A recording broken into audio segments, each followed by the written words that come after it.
Well, I have waited for a long time in my life just to be able to tell you how much I appreciate all the grand music that you've blessed the world with. I hope the best for you. Okay, I appreciate it. Thanks a lot. Thanks. Bye. Bye. Good talking to you, Chip. Let's go to Brian from Clemson, South Carolina, Rock 101 affiliate. Hi, Brian. Well, good evening. Correction, good morning, Frank. How you doing there? Just fine.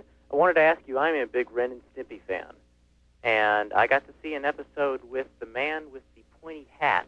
Yeah, that was me. Well, actually, the first time I saw it, they actually said it was the Pope. And then the second time I saw it, they actually said it was the man with the pointy hat. Well, it was supposed to be the Pope, and that's the way it was originally pitched to me. And if they changed it, it was probably because somebody was religiously offended by this. Well, they also cut out the part where Powdered Toast Man takes the dusty old documents, also known as the Constitution, yeah, and uses them as kindling. Yeah.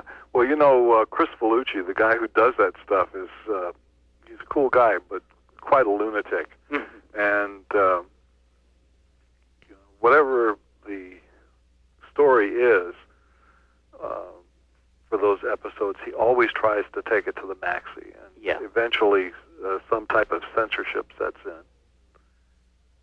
So I haven't watched the show for some time because after he stopped doing it, I thought it lost a little bit of the edge. I agree with that as well. Right now I'm awfully fond of Beavis and Butthead, though. Yeah, I heard the reference to it earlier. Yeah, and since we're bringing up Butthead Marathon the other day, and I watched the whole thing. Hey, do you watch the show Dinosaurs? Am I the only one that thinks that's a clever show? I have seen it a few times. Yeah, I like it. My girlfriend watches it. Dinosaurs, if you... for not watching it. There's a lot of heavy stuff there. I think it's a pretty good show. Brian, we're going to move on because we're going to squeeze on as many calls we can in 4 minutes. Thank you much. You're welcome. Frank will be back with us. Let's go to John calling in East Coast Live. John, you're on with Frank Zappa. Be brief. Right. Hey, how you doing? Hi, John. Hey, Frank. I wanted to say, for a question that was posed earlier that kind of cut you off, you said you were thinking about putting Joe's Garage onto a larger show performance. I also want to know what happened with Thingfish and why that wasn't put on a larger stage. Well, to go back to the answer that I gave before, about 3 weeks ago, we had a meeting with an investor from Wall Street and talked to him about doing either a stage version or a film of Joe's Garage, but he had never heard the piece, and I gave him a copy of the CD, and he left, and we never heard from him again. As far as Thingfish goes, there's a guy who wants to do this as an off-Broadway show and has been negotiating with us for about 2 years trying to put together some kind of a contract to do this. And it may happen and it might not. You never know. These kinds of things are so complicated to put together. You just don't Completely. know. I read in USA Today, on a different note here, just to interject, that you're going to be part of a panel. You're going to be a judge for the Billboard Songwriters Awards. It's news to me. I've done it in the past. Yeah, it was in Thursday's USA Today. It said that you would be, I think it was Thursday's, a member of Billboard Songwriting Judge Panel. Well, they haven't contacted me. That's nice. About this. Oh, well. All right, man, we're going to move on. I'm sorry to cut you short, John, but we're out of time. That's fine. Thanks, Frank. Okay, we're going to take 2 more calls. Faxes are pouring in, but my staff is busy with the phone, so can't read them to you. But every fax that we get, we're going to send to Frank tonight. So, Frank, make sure you got some paper in that machine. Mike, you're on with East Coast Live and Frank Zappa.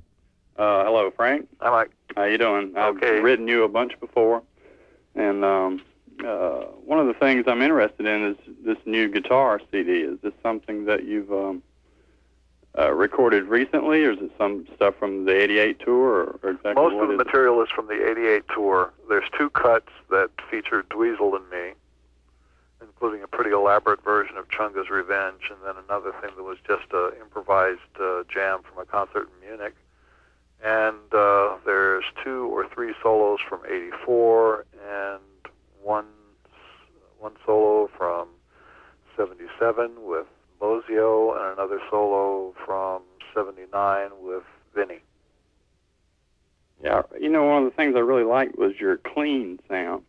I wrote you one time wondering how in the world you got so much compression. Yeah, great example is the vinyl of Chic Your Booty. It almost sounds CD quality. And, I remember, Frank, you gave a technical answer, but basically you, by hand, instead of using compression, you by hand peaked it out. I'm not sure how to explain it. But Well, I mean, on what he's talking about in the guitar sound. Guitar tone, yeah. When you're using the clean kind of the Strat bass pickup type sound. Well, it's really great.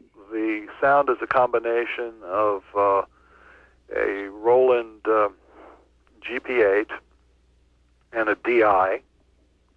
The guitar itself has a preamp in it, so it has a pretty high signal-to-noise ratio. This gets printed on the tape with little or no compression, and then when you mix it, you crank the compression ratio up 4-to-1. So you're adding it in? Yeah, you put it in like either with a gain brain or a vocal stressor or something like that. So did it, when you were doing it live, did it seem to ring as long as it seems to ring? Well, it's a different thing live because what the audience is hearing is a combination of your amp on stage plus whatever they're feeding out of the PA, and you'll get a sustainy kind of a feel just because of the difference in the echo rates from the location of those two speakers. But I know the sound you're talking about, and it's a real trick to make it work right. One of the things that I do is using the DI, you take most of the bottom out of it, and you send the DI to a live chamber. And then you take the stereo output of the GP8, and you use a program on the lexicon called multiband delays. And that adds kind of a slap texture to it. And so the amp sound has no echo added to it. It only has slap added to it. And the DI has reverb added to it. And then the whole enchilada gets compressed. And that's how I make the sound. All right, Mike, I'm going to let you go because we're out of time. Okay, thanks. All right, man. What I'm going to do is I'll put two more calls on, let them have 30 seconds to make a comment, and then we'll say goodbye. And this is, Buddy, you got 30 seconds. Make your comment. That's it. Boy, 30 seconds. Frank Zappa, it's probably inappropriate, but I hope you can lick this thing. I'm trying. And I just want to say you're the greatest. I've listened to you all my life. And I had a question. I was wondering if you keep in touch with any of old band members, what you think of Don Sugarcane Harris, and if you have any idea what he's doing these days. Well, I love the way he plays, but I haven't seen him for 12 years. Buddy, I appreciate you calling, man. Let's take our last call, and this is John. Hello, Frank. Hi, John. 30 seconds, man. 30 seconds, John. Okay, I'm from Statesville. I was just wondering if any of your videos are available on Laserdisc.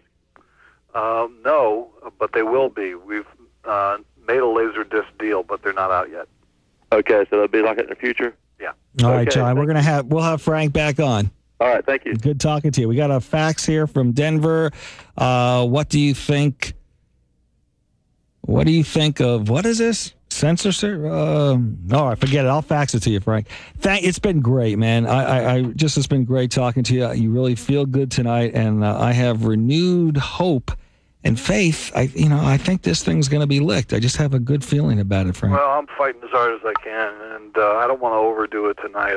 I'm about peaked out for the evening, man. And I appreciate the opportunity to talk to everybody. This has been a lot of fun, and I'm sorry if I didn't get a chance to answer the call or answer the faxes, but this is, it makes me feel good. You're listening to an encore presentation. That interview was recorded in June. It was the last interview with Frank Zappa with any media.